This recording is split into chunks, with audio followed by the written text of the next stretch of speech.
Welcome to this episode of Creatively Speaking, Season 2, Recipe for Success.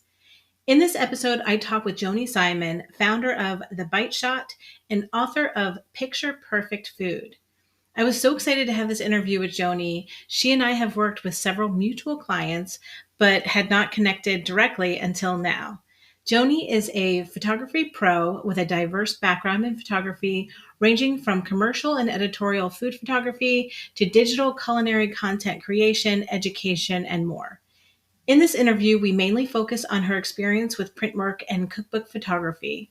We talk about her process, trends, working remotely with clients, and so much more.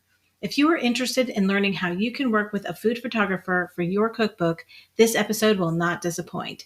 So let's get started.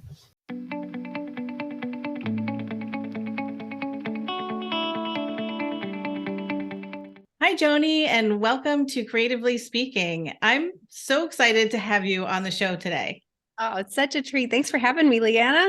Yeah, so I feel like we kind of know each other because we've worked with each other behind the scenes. So it's great to actually meet you and talk with you in person.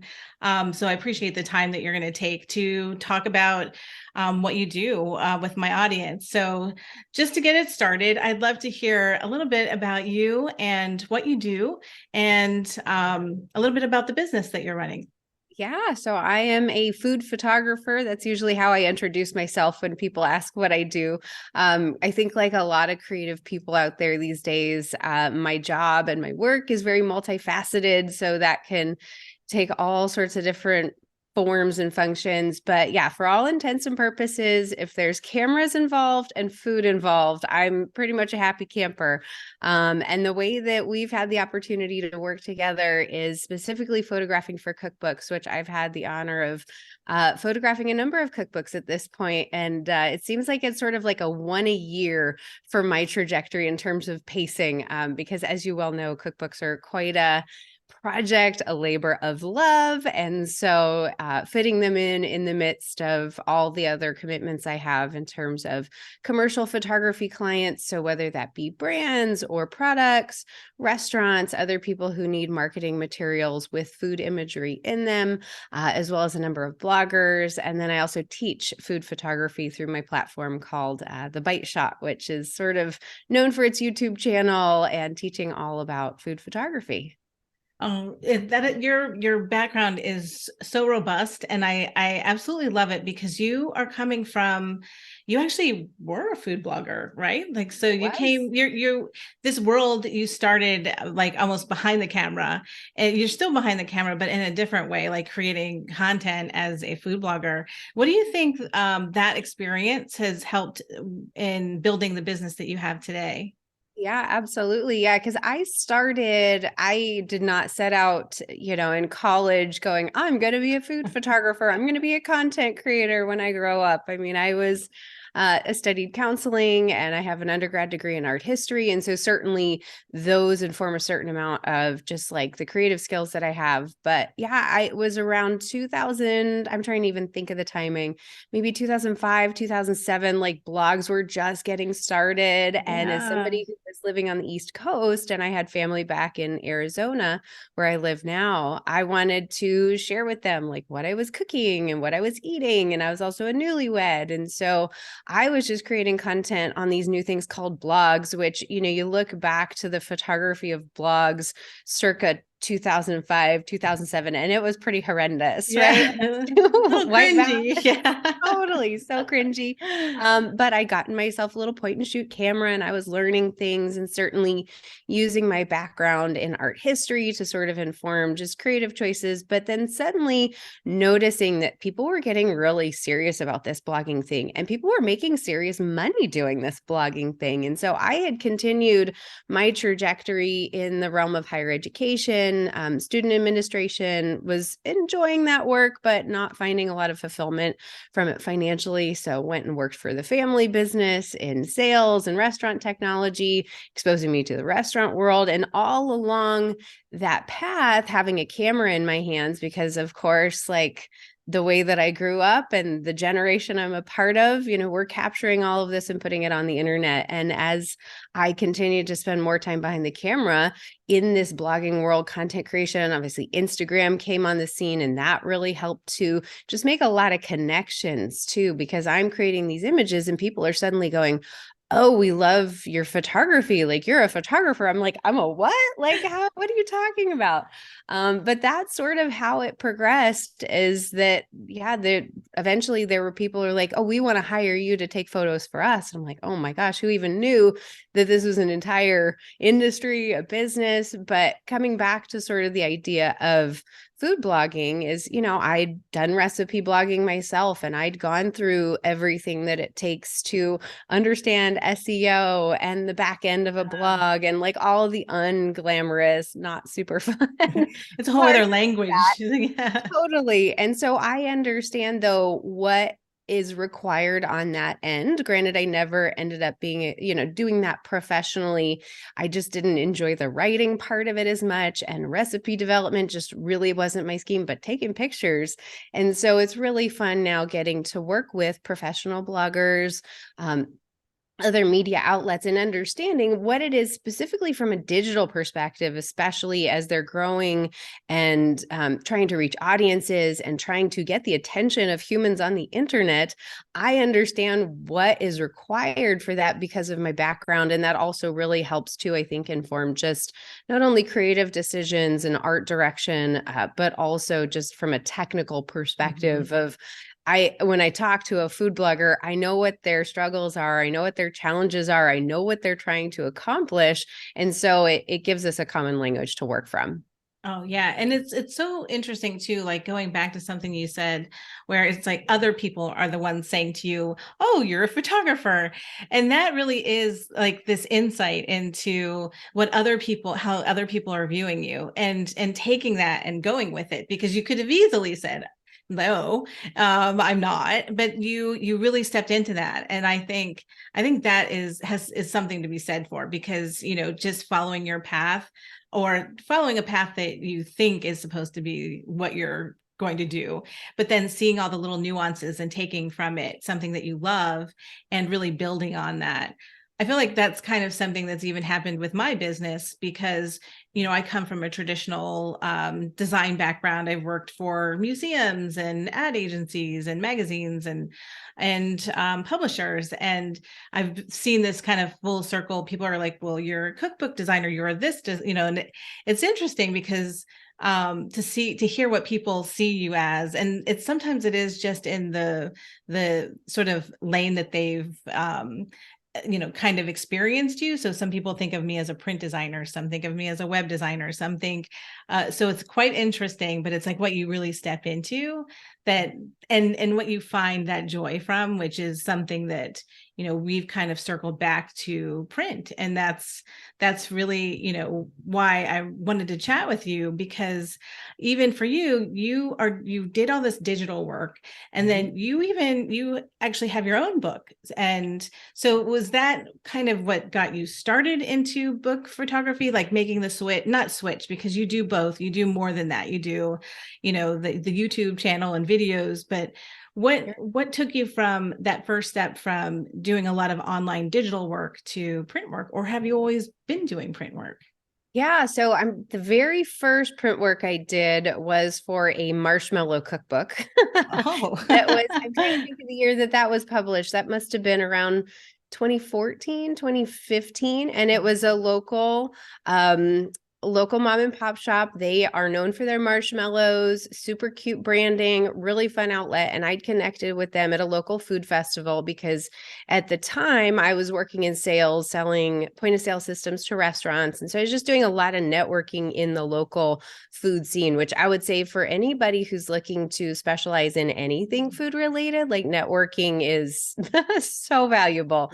And so I was out there at food festivals and I'd connected with this little marshmallow shop. I was like just obsessed with their products, which I think a lot of times helps pave the way to client relationships. But they ended up, through a series of circumstances, ended up with a cookbook opportunity. And they're like, hey, we need a photographer and we don't know anybody else. And granted, I hadn't done any cookbook work at that point, or any print work at that point. And I was still pretty fresh as a photographer, but it was one of those perfect situations of, they didn't have a lot of high expectations for the photography. And so, they didn't know what they didn't know. I didn't know what I didn't know, but we were working with a traditional publisher, which I think in a lot of times kind of helps because they can kind of coach through what is needed, what's required. And two, from a standpoint of like the production of a book, we're photographing marshmallows. And so essentially the product is already ready made. So we're not having to do a lot of cooking. And from a styling perspective, it was kind of very simple, fun, playful. Obviously, marshmallows are small. So we're not doing these big elaborate meals or scenes, so it was sort of this breakfast, lunch, and dinner. Yeah. Marshmallow. Yeah. I would say it was a great challenge because I found, there were like 50 different ways we had to photograph marshmallows. And I'll tell you, there's like only so many ways, but it was a really great opportunity. I learned a lot. I got a lot of feedback from, the art director in that situation who, I probably, like, if I talked to that person now, was like, oh yeah, you were super green, but like, that's okay because I was also not getting paid a whole lot to do the job.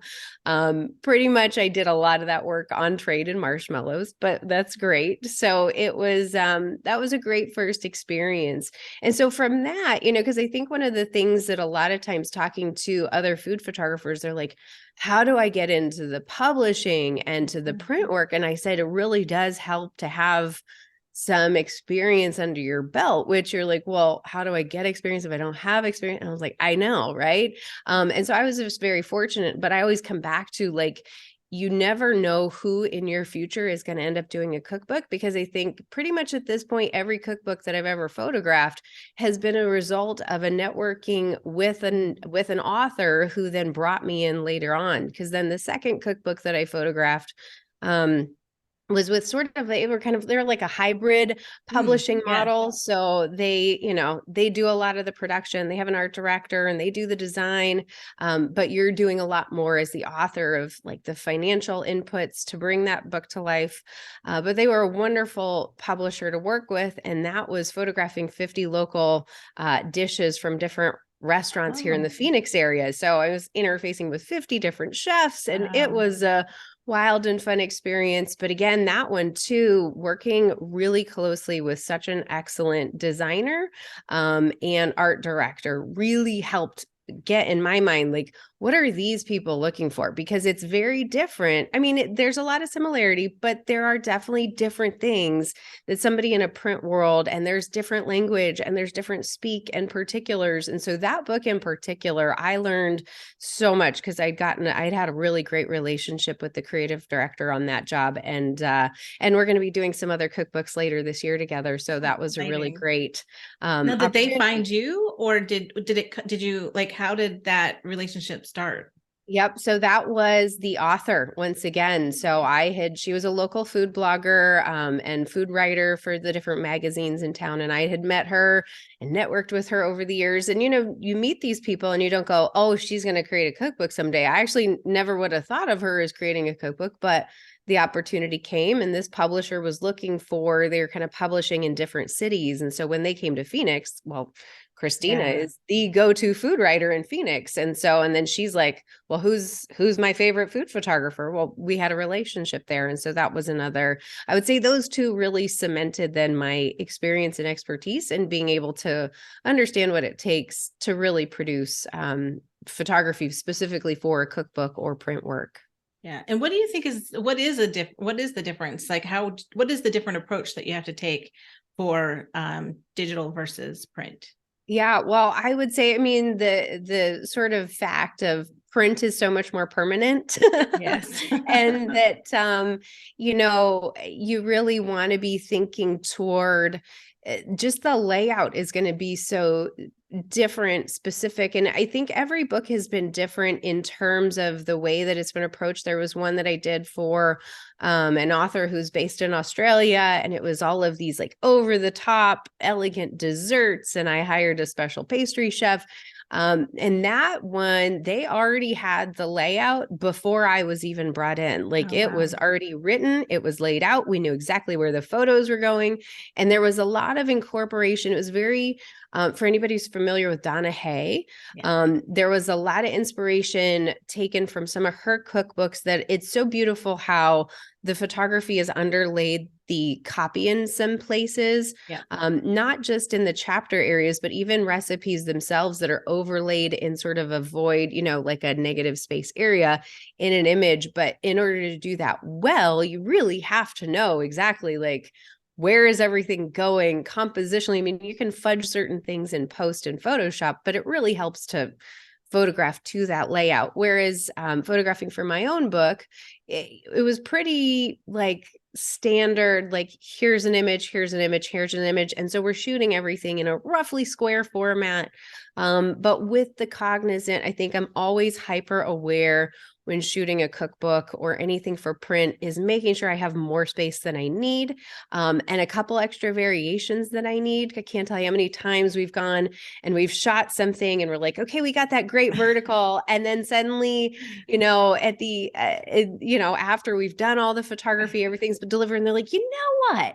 Do you happen to have a horizontal version of that? And like, I feel like I have won the lottery when I can go, oh yes, I actually do, that I can save the day like that.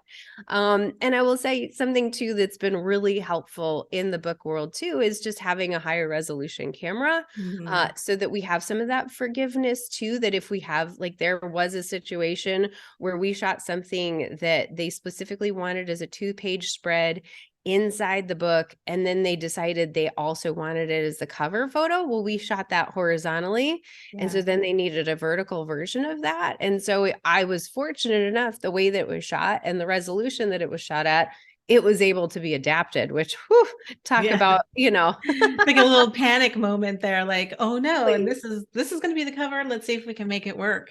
But yeah. that is true when it comes to especially size. Like I know, working with we are very fortunate. We work with a lot of food bloggers on their cookbooks now, which is it's been so fun to see this sort of progression from, like I said, we even were like did all the digital before, but now it's into these beautiful timeless pieces that we want. That it's their first, some of it's their first cookbook, some of them are already ready to do a second cookbook. So it's been fun to kind of experience that with them. But the difference is having the photography at that high quality, high level, high DPI, making sure that because even if you want to zoom in on something, you need to make sure that the photo, when you zoom in, it has enough pixel density and it's going to still look good. And how big can you make this? And if you did need to kind of repixelate things, how good is the starting image? And we haven't had to do that too often, but it comes up. So it's good to have the tools that can, really make sure that the photography shines. Well, and that's the creative process, because it's like in a perfect world, you would know all these things ahead of time, but it's just not the way creativity works, right? Because Yeah. I'm a creative person, the author's a creative person, you're a creative person. And so, like, we're all working in tandem, and you just don't know when somebody's going to go, oh, what would be so cool? And then we go, okay, how do we make this work? Right. And I think that, knowing other photographers, you go, oh, how do I prevent that from happening? And we go, no. Like, if that happens, that's great. Like, that's a part of the creative process. And that's where then we are professionals, because then we're problem solvers and we come up with the solutions to those problems. Absolutely. And I know firsthand, even you and I got to work on Baker by Nature, Ashley Manila's book, her Home for the Holidays together. And even for that cover, we had all those wonderful outtakes and we're like, we like this fire and we like these trees and we like this piece. And we're like, can we do something to this photo that we're picking, because it fits the right spot, it's the right everything, but it needs these things, and you were able to take that direction and make that cover image. I mean, it's so beautiful. I couldn't have asked for it to turn out any better. So That's one of my faves for sure. And I just yeah. always laugh looking at that cover too, just because knowing also like what went into making that photograph happen, not just like in the back and forth of the manipulation, but like having a fire in a photo and like my husband running around the behind the scenes. We called him Fire Marshal Ryan for the day.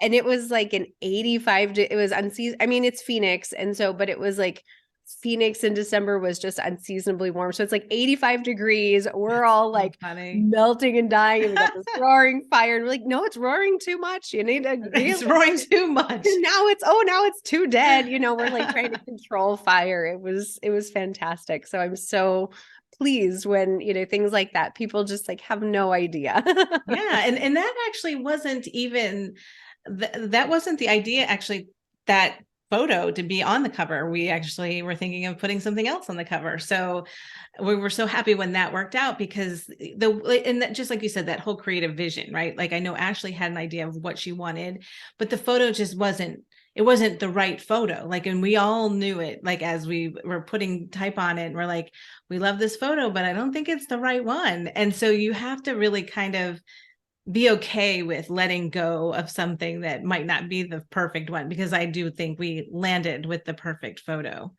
I agree.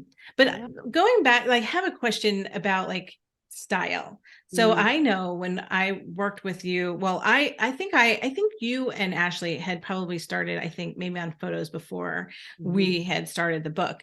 So when you're doing something like that, and you are kind of going through the motions of figuring out that client's style, like what they want the book to look like, the props, all the pieces. Like, how do you approach that initially so that you can understand their vision? Because talking about marshmallows and then talking about Donna Hay style photos, those Yeah. are two totally different things. And even me knowing the photos that we did with, Baker by Nature's book, like they're all different. So how do you approach it, like when you get started with someone? Yeah. So I love to have a discovery call. In this case, it was myself and then also the food stylist who I was very closely working with. Who, I think every photographer is going to be unique and probably every stylist, but I work very collaboratively with the stylist, Brendan. And he brings a lot of creative vision as well and expertise, and knowing too, he was the right stylist for this job because it's a very, knowing Ashley, when we started those conversations, she just has like this really beautiful, like it's approachable, but it's aspirational. It's perfectly imperfect. And Brendan does a beautiful job of that. Whereas there's other stylists who are a bit more like precise and precision, and they're going to be great for your ad campaigns and things like that. So I think it started, first of all, with picking the right team member for the job. And then we got on a call with Ashley, and I have sort of a laundry list of kind of creative direction questions. There are situations certainly when I'll come into a scenario, and whether it's the author or there's an artistic, an art director, somebody who's like, here's your mood board, here's the inspiration images, this is exactly what we want. And then I can shoot toward that. Right. And like, there's been plenty of situations when that's been the case. But in cases like with Ashley, where I was still sort of like, kind of coming into, she wanted me to definitely lead, but to feel like her. And so spending a lot of time on her website, looking at her social media, looking at her blog, asking her not just like, and not just looking at it, but asking her what she likes about her work and what she likes about these images. I had her put together a Pinterest board of like, hey, if you could just take images from the internet that, you love and that you think could inform. And so we had this great Pinterest board going on. She might've already done that though herself too, now that I'm thinking about it. She's But probably that, had something in the works, because I feel like yeah. once we finished the website, she was like, let's start thinking about the book. And I'm like, well, Pinterest, start there. Yeah. And so she had, a lot of great inspo images, but it's also about having then a conversation. So we got on a call and I talked through with her to understand, because I think that it's one of these things we can all collectively look at an image together and go, oh, I get what this image is about, but like what Ashley sees in it versus what I see in it versus what you see in it. And so really having her be very descriptive and particular about what she likes. Is it, is it the way that the props look? Is it the lighting? Is it the colors? There's so many different things we can work with.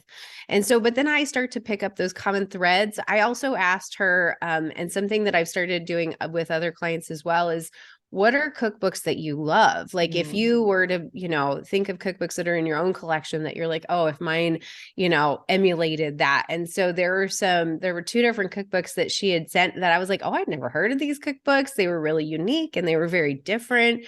And so I think that also really helped to inform. And then I think that then I also, a lot of times, especially with a cookbook, when it's something that's so permanent and so personal to somebody, is then we did a couple test shoots ahead of time where I was putting together props and I was sort of like dummying up scenes and just saying, like, does this feel right? Does this feel in the style? And then two, we had done as a part of like the promo lead up, I forget exactly how many recipes, maybe it was like 8. Yeah, that's right. That you'd done like a mock-up of like Mhm. the cover to begin sort of the announcement process.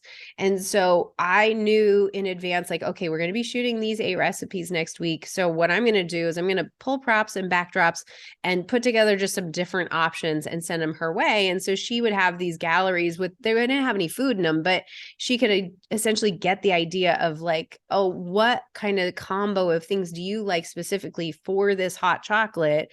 Is it this mug? Is it this background? Is it this lighting? Do we want twinkle lights? Like that was a Christmas cookbook. And so I'm like, how hard do you want me to lean? Do we want to go full Turtle Creek craziness on this? Or do we have like something that's a little more restrained and can be used in other situations? So it was really helpful because then she's like, I like this. I don't like this. Right. And the more you do that, by the time you've gone through 75 recipes with somebody, you've got a very clear picture at that point. And so then too, it was also doing a lot of communication on shoot days with her.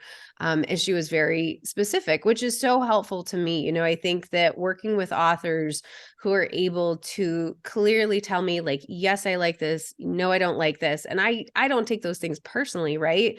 It's about really being able to understand what is it that she's looking to create and, having those conversations. So yeah, it was a fun process. I loved being part of it on sort of, once we had those test shots that were done, because then like kind of watching like as they started filtering in, like as you all started taking more and more photos, we're like, oh, like it just, everything just, you could tell you guys hit your stride too with it. Like it was like you really dialed in everything that she had said, because I was part of the process with her when she was like the yes and no piece, like, Yeah. and she would show me and be like, I think I don't know about this. And I'm like, then we would talk about things too and say, well, just like you said, do you go full on holiday or do you pull back a little? And you guys found the perfect blend because it's a holiday cookbook, but it's meant to be used year round and for different events that, she's got, different menus in there. And so it's nice that it feels cozy like the holiday, but you can use it at any time. And the photos feel like that too. It's not so dialed into that holiday, which I think makes it even more spectacular, really. Yeah, that was Yeah. that was such a special book. I'm so very proud of that one. And even like in terms of timing, so like this book, it was a holiday book, but you were still shooting most of it during the holiday time, or were you preparing like in the springtime, or what did that look like in terms of timing? Yeah, so that was unique because I feel like as a food photographer, a lot of times when we're shooting holiday content, it's in the summer. Because you think of like publications, you think of ad campaigns, those things are all being imagined well in advance. And so there's literally today is May 5th, say happy Cinco de Mayo, and there Yes. are cranberries in my freezer Oh, I'm right now. sure. Because like at the drop of a hat, somebody be like, hey, let's start working on this Christmas campaign. We were very fortunate with that book. And I think books in general, I feel like the lead time is more significant. So we actually were shooting that We started shooting in November, and that went November, December, January, as far as the time frame on that. So it was actually happening in the midst of the holidays, which felt weird because we're like, we don't actually usually shoot Yeah. holiday content during the holidays, but obviously it made it super convenient because then all of those products were there. And then we had the minor miracle of there was a cherry and cranberry pie recipe, and lo and behold, Brendan had like walked into the grocery store and he's like, oh my gosh, they have fresh cherries. We're shooting the cherry pie this week. I don't care what else was on the plan. Like, it's happening. I'm like, yes, because certain seasonal fruits can definitely make that a challenge. But yeah, this was actually being shot during the holidays. So I think that just, we had the Mariah And Carey you were going, in the mood, like we were there. Totally. So I loved that. yeah, that's amazing. So how long, like, so her book, I think we had like 100 recipes in there around that. So how long does it usually take to shoot something like that? Like, especially like for a cookbook, like there's just so many more. And is it the norm that you've been seeing that they're shooting for each recipe? I feel like the food bloggers, since they're so used to having content and having a photo for everything, having multiple photos and how-to photos. Are you seeing that, in cookbooks as well, as that most of them now are starting to have, a recipe per or a photo per recipe, or what have you seen lately? Yeah, that's definitely the trend. And I think it's also what consumers want, that every recipe has a photo. I think, you look back into older cookbooks and it was like maybe there was like two or three, right? Like the old Betty Yeah. Crockers and things like Yeah. that. But I think today's consumer really wants to see too, what does that, like, what am I trying to make? Not only does that inspire you to cook the recipe, but also like, is when this turns out, what's it going to look like? And so that's a super important part of the process. But yeah, it's really interesting in terms of timing on cookbooks. It just kind of all depends on, I would say, honestly comes down to budget, also comes down to deadlines. It comes down to resources. For example, when we did the one with the 50 chefs, well, each chef is bringing their own dish. And so we did that in a marathon 2-week stretch of like, we could only go 4 days in a stretch because, you just think about like the physical demand of, 8 to 10 hour shoot days. Like you can only do so many of those until everybody's like, I don't want to look at another photograph for like at least 2 days. Right. And so that was a bit of a marathon. And the cookbooks that I'm shooting this October, very similar sort of format. Like but there's also going to be a lot of hands on deck, so that we can make it through a lot. And I don't know, part of me loves something that we can kind of like get in, get done, move on to the next project. And so it is nice that if you can have like multiple stylists, multiple cooks in the kitchen, you have a space that can accommodate that you can get through a lot in a day. I definitely watch a lot of other photographers who do cookbook work out there, and I can see that, with the right team, you can get through 10, 12 in a day, as far as recipes. It's also going to be dependent on what's the expectations in terms of those final images, right? Like, are we just slapping stuff out and shooting and getting through it? Or like we really taking our time? I would say with like Baker by Nature, we really took our time. We really poured over every single image and did variations on every single image so that if in the case of, we want this slight variation, and so I think it comes down to that expectation of time. And obviously that informs budget, because the more time you take with each individual dish, I think it also too depends on, are you doing process shots? Like this cookbook, Ashley's cookbook was very final hero image. But there's definitely cookbooks out there that I think are much more instructive. And so they're doing like, here's step 1, here's step 2, here's step 2, 3, and photographing all of that. And if you're doing that, especially if it's like a baking oriented cookbook, that's going to take a lot longer. But sort of like general rule, I'd say, is around 6 to 8 recipes in a day. We were doing 4 to 6 with Ashley's. There was a lot of cheesecakes in there. There was a lot of baking in there. So that sort of took a certain amount of time. And again, we were really being thoughtful to take our time. And so we parsed that out then over the course of 3 months because of the other team members too, who are freelancers and have other gigs and have other jobs and things like that. So Yeah. yeah, it just kind of all comes down to those elements. But more and more people want a photo for every recipe. They do. And I know, like, going back in the day, I know when I worked at the publisher, we used to go on location and we would be, at the photo shoots. And I always loved it because you got to see all of the props and they were like, it was like the coolest thing.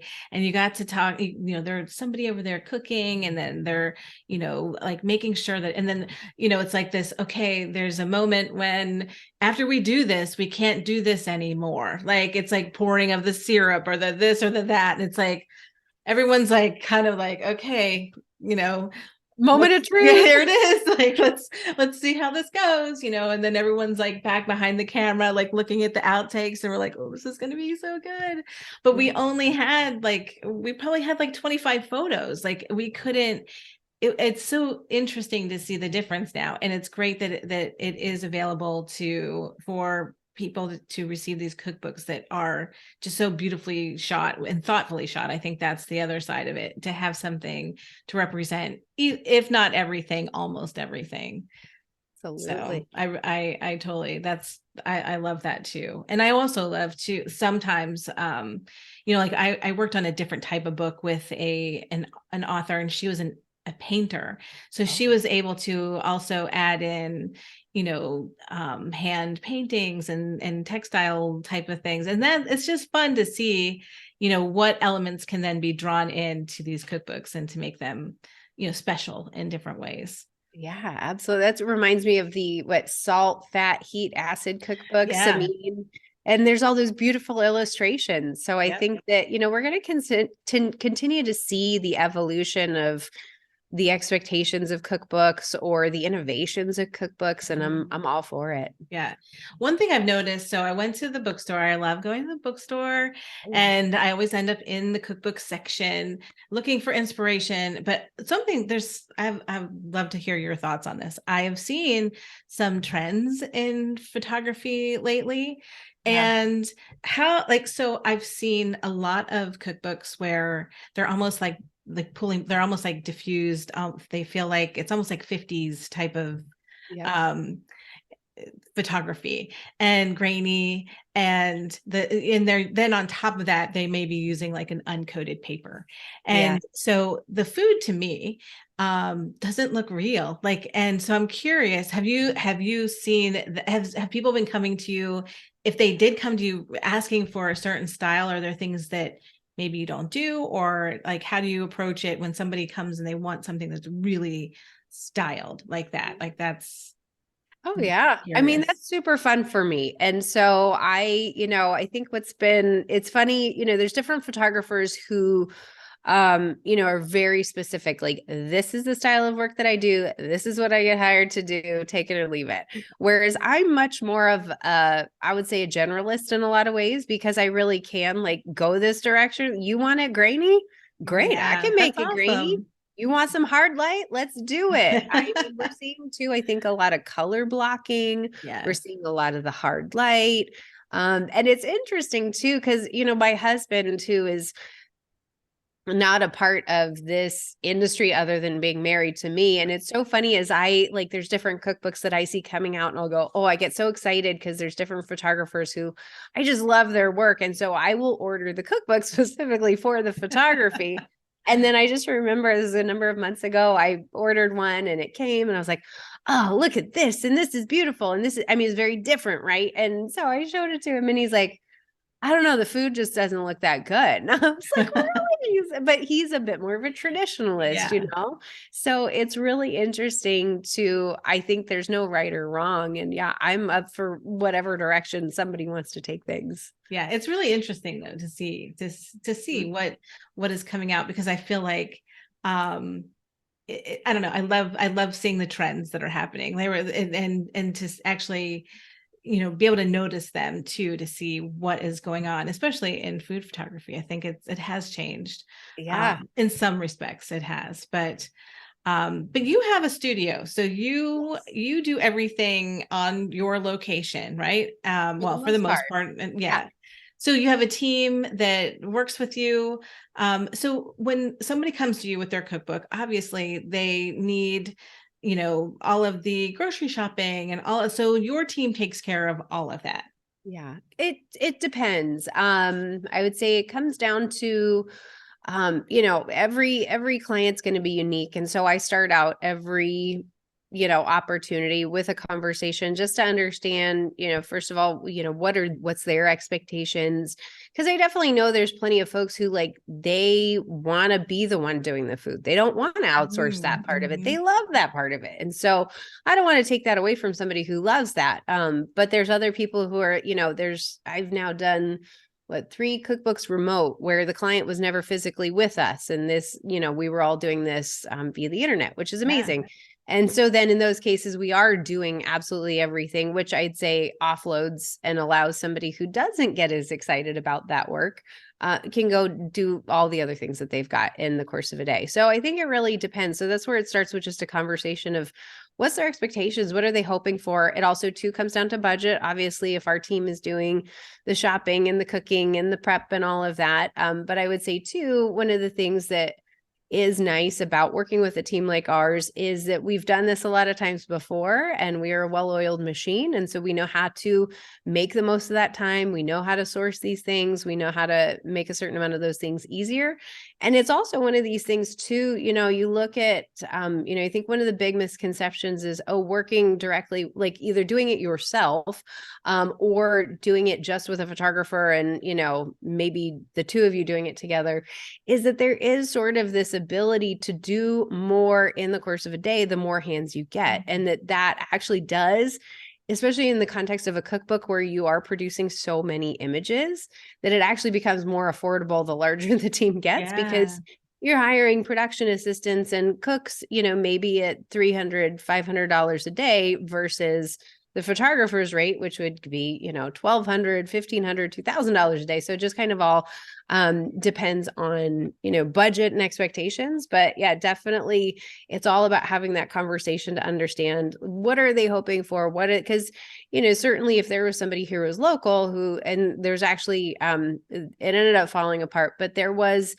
somebody who's here local. She was making a cookbook and she really wanted to do it in her own space. She's got this historic home in downtown Phoenix. And Wow. so it was going to be this really cool atmosphere, right? And so it was going to be going to her, but then also helping to advise on like, hey, let's get some additional assistance and some additional help and things like that. So really kind of depends on each situation individually. Yeah. And even with Ashley's book, she's here in New York Yeah. and she was not there. And I thought it was really impressive how you were able to work with her. And now technology makes it so much easier. And I think that that's also another thing that is really amazing that the time that we're in now, because before you would definitely have had everyone on location and there's everyone would have people would have been flown in if they had to be, so it's just a very different time now, so it's kind of exciting to see Yeah. what trends or not what things are changing in terms of technology that allow us to do more. Yeah. Cause then And it's, and it's nice for us because, yeah, we can kind of on this end, I always kind of, we're like the Keebler elves over here, right? Like we're like assembling and doing and all these things. And then I'll text Ashley and say, hey, in about 5 minutes, we're going to have that hero shot up on the screen. So if you want to make yourself available. And so that was really nice because then she could still feel like she's involved and that she could still, also really helpful for me because then I know before we strike a set, like, did we get the shot or didn't we get the shot? Do we need to redo this? Do we need to tweak it? It's like those little, those moments of truth, like you said, before you pour the syrup all over the pancakes, we want to make sure, do we like where the pancakes are? Do we like hold the your plate? breath. Yeah. Totally. So, yeah, it's really pretty remarkable. And so I think it just really comes down to effective communication too. That's something that I've learned over the years is like so paramount in all of this. And that it's, getting your ego out of it. Like it's not about what do I want necessarily? And, I think it's working with great authors and great clients who are who trust me too as a professional and say, well, what do you think? And what do you think would work in this situation? And so those are going to be the best case scenarios. Yeah. So if you could offer some advice to someone they want to have someone else photograph their cookbook, they're ready, they know that this is something that they want to do. What tips do you have for them to get prepared to actually engage with a photographer like you? Yeah. So I think it really helps to have at least an idea of how many recipes you're going to be doing, as well as what's the general kind of recipes that you're going to be doing. That's something I'm going to want to know. Like, for example, I think about the cookbook where we had these really intense specialty pastries. Not just anybody could do that, right? So we needed to know, just from that standpoint. I would say too, having sort of an idea in your mind of what is the style of photography you're looking for, or at least what's the general feeling. If you could put some descriptive words to Ashley's cookbook, I really want it to be cozy. I want it to be approachable, but I want it to be refined, right? Like those kinds of words, having those kinds of questions in mind. But I would say a quality photographer too will help to coach you through that process. So don't feel like you have to have that all figured out on your own. They will definitely guide you through that process. But yeah, I would say for me, I'm just always going to want to know what are those things, and then too, what's your budget? Because it really is, we always play this sort of cat and mouse game of the budget, but at the end of the day, do you have $15,000 for this project, or do you have $100,000 for this project? Are you looking for a Toyota? Are you looking for a Rolls Royce? Because I can do either. Yeah. I can go whichever way your budget wants to go, but that's going to then I'm going to make some very specific choices then in terms of how I present a proposal to you, to propose that we photograph this cookbook, because there's, so many different ways. Are we going to go all out and over the top and build custom sets and make custom backgrounds and buy the fanciest props and all these things? Or, are we going to make do with what we got and be really smart and choosy, those kinds of things, having that in mind. Yeah. And do you have any kind of wish list projects that you would love to work on that just haven't come your way? Is there anything that you've said, oh, if I could do something like that, I would love it? Speak it into existence. We're going to manifest it right here. Exactly. Right? Oh, I love that for us. I really do love restaurants and fine dining. And so granted, that may not be the audience you're specifically working with, but I really do. I just love a white tablecloth. I love, there's a magazine, Art Culinaire. It's been around for a long, long time. I pore over those pages. And so that kind of really lovely, you think of the Nomas of the world and kind of those high-end restaurant experiences that if there's tweezers involved, sign me up.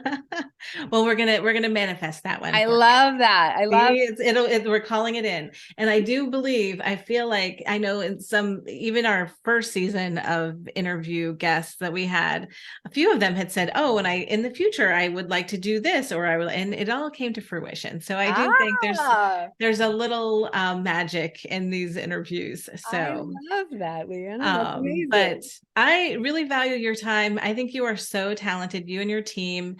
Now, you do a lot of other things too. So before we wrap up, I would love for you to just let people know all the other stuff that you have, things that you have to offer in case it's somebody who actually wants to learn how to take better photos. Oh, yeah. Because you are a wealth of knowledge. So I would love for you just to let everyone know where they can find you and other things that you can support them with. Yeah, no, definitely. I do have a little section of my bookshelf back there of people who have photographed their own cookbooks and send them to me after the fact because of what they've learned. And one of my specialties in teaching is specifically artificial lighting. And I cannot tell you the number of, and they stress me out every time they do this, but then magically it works out. But I have a course that is dedicated to artificial lighting.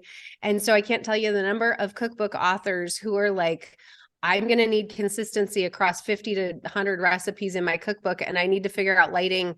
And I start shooting my cookbook next week, and they take my course, and then like a week later they're shooting their cookbook. It stresses me out every time because I'm like, no, don't go messing and like changing everything right before doing something so monumental. But makes me super proud every time that happens. But yeah, you can find me at thebiteshot.com. The bite shot being that very last shot on the shot list when the bite has been taken out of the food. And yeah, lots of tutorials, 5 years worth of free education on YouTube of all sorts of tutorials, everything from understanding image resolution to lighting to composition, color, all that stuff. And then, yeah, having a specific course teaching lighting as well for anybody who wants to venture into that world. And that's all at thebiteshot.com. Awesome. We'll make sure that we have all that in the show notes. But Joni, you are a true pro. I'm so thankful to have worked on something that you helped produce, because it wouldn't be what it turned out to be without your just expertise and your beautiful attention to detail. Everything turned out so great. Well, that's very kind of you to say. And the feeling is mutual, because I think that the relationship of the design and the photography together, when those are well matched, that's an unstoppable combination. Well, I can't wait to see your beautiful restaurant cookbook that will come out in a couple years from now. Yes, can't wait. I hope to get to work with you again in the future. So thank you so much for joining us. Thank you.